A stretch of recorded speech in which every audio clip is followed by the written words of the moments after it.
Welcome to Coruzant Technologies, home of the Digital Executive Podcast. Welcome to the Digital Executive. Today's guest is Krishnan Hariharan. Krishnan Hariharan is a seasoned technology executive and brings 20 years of diverse operational experience to the company. Prior to joining Kesbury, Krishnan held senior leadership positions at PrecisionHawk, Savo, Sabre, and OpenText, including founding River North Labs, a technology and consulting company. He has led product management and development and scaled sales, customer success, and marketing teams. As president and CEO of Kesbury, he is focused on building the next generation of aerial intelligence solutions that makes it easy for customers to optimize data collection, automate processing, and extract actionable insights from aerial technology. Krishnan received his bachelor in electronics from Delhi University and has an MBA from Duke University. Well, good afternoon, Krishnan. Welcome to the show. Thank you, Brian. It's been a pleasure. Awesome. Thank you for jumping on. I do appreciate it. We love to have our guests on the show, and we keep adding great guests to the lineup here, including yourself. And so we're just going to jump right into the questions so we can get your story shared out with our audience. So, Krishnan, you've got quite the career in product management as an entrepreneur and now the CEO and president of Kesbury. Could you share with our audience the secret to your career growth and what inspires you?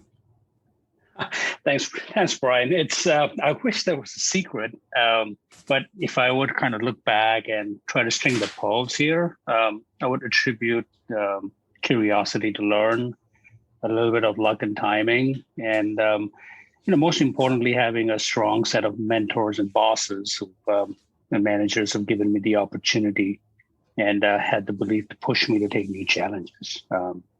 With a tech background, it's always easy to have interest in software products.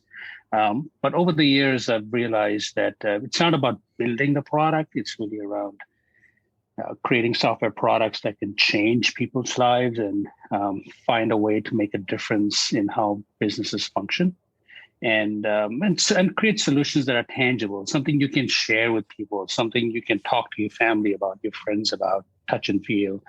Those things have inspired me, and the biggest satisfaction I get is when I see products that our teams have built for all the companies I worked at, and I can see customers using it daily. So that is my secret. I'm not sure if there's one as such, but that's what inspires me. Awesome. And at the end of the day, it's those closest to you, people, is what really makes the world go around. And that certainly resonates with me, and I know with a lot of our audience. So Krishnan, let's talk about this pandemic, right? It's starting to lift. Hopefully it's gone for good. We don't know, but what are your plans for growth, business growth going forward? And will it be any different than the last 15 months? Yeah.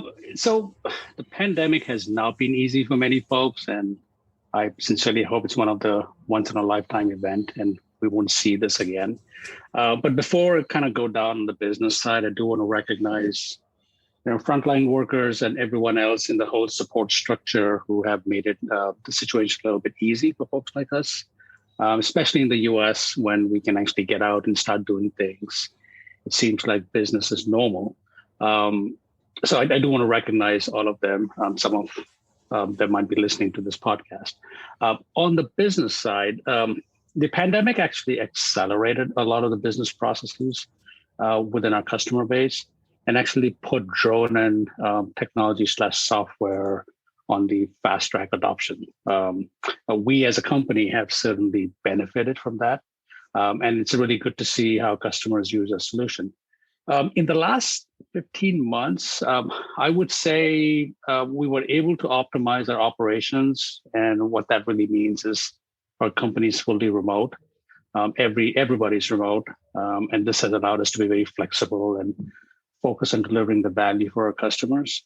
In the last 15 months, some of our customers started coming out of the lockdown in the first few months of the pandemic, we saw a lot of customers use our product, which meant that we continue to meet our sales targets and opportunity to invest in new capabilities.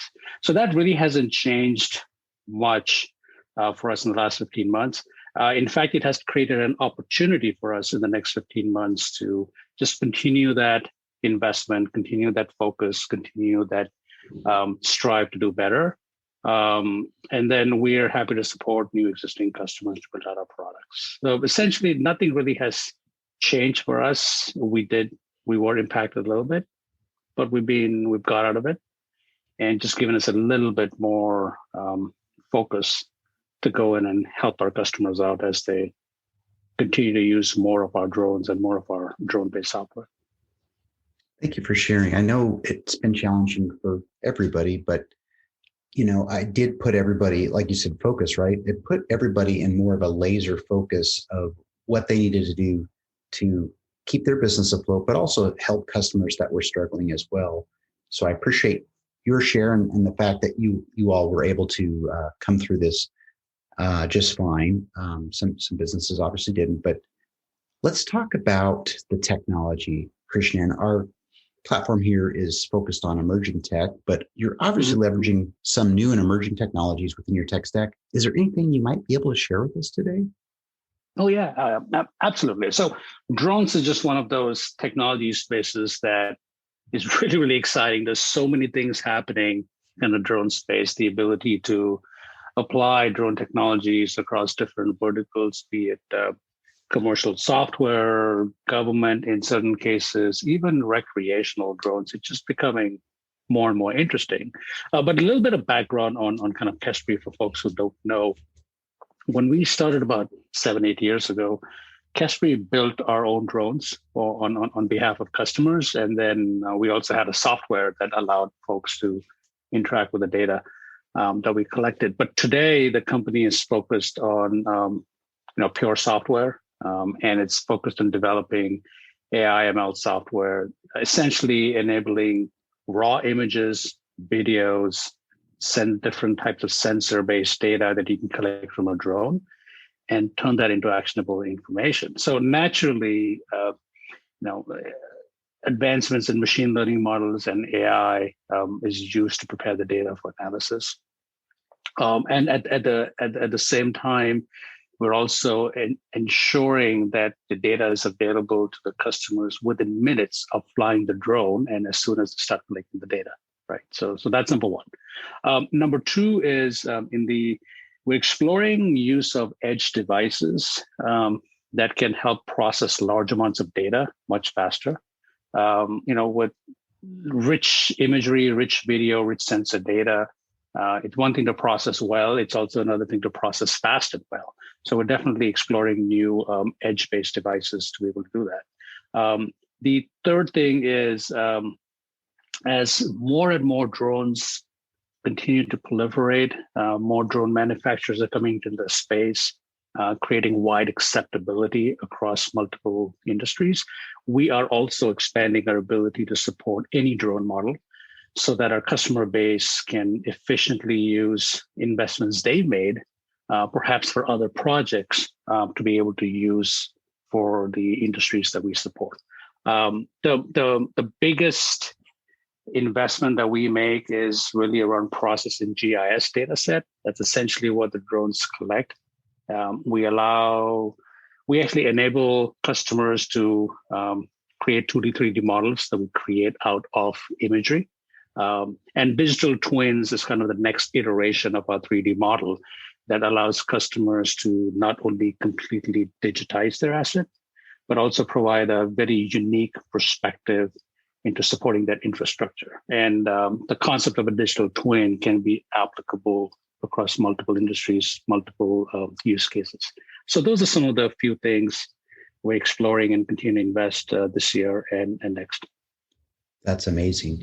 It's really cool, Krishnan, is that there's emerging technology all around. There's industries, there's companies that use just one set of technology, but they need to improve the speed of their processing, right? So they look to another technology to process, basically do all the processing on the edge, right? You'd mentioned that earlier, but it's like it's all coming together to converge to really be this new industry 4.0. And I think that's simply amazing. And I'm glad you shared those 3 examples because that's what our audience would love to hear.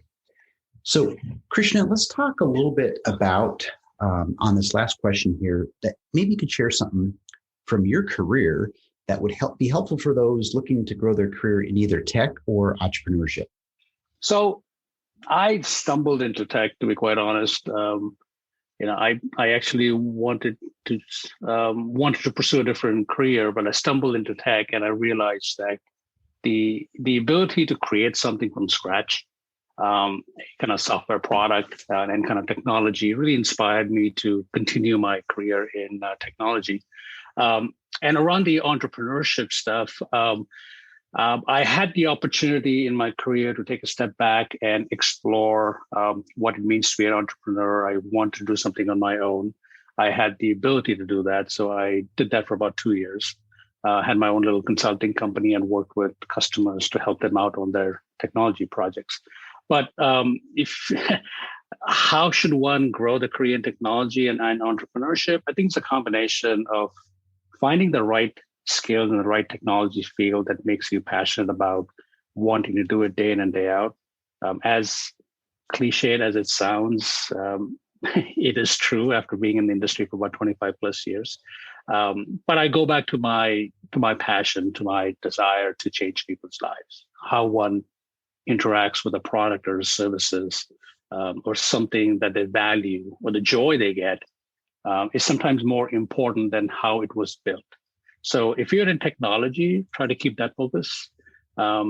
If you want to be an entrepreneur, I think the first thing you have to get comfortable is to be uncomfortable. I think many have said this before, but you have to find yourself comfortable in dealing with difficult situations, and because it stretches you. Every day is different. You throw challenges at you that you didn't think of, but as long as you have the right philosophy to keep moving forward, you have a support structure around you that allows you to do that.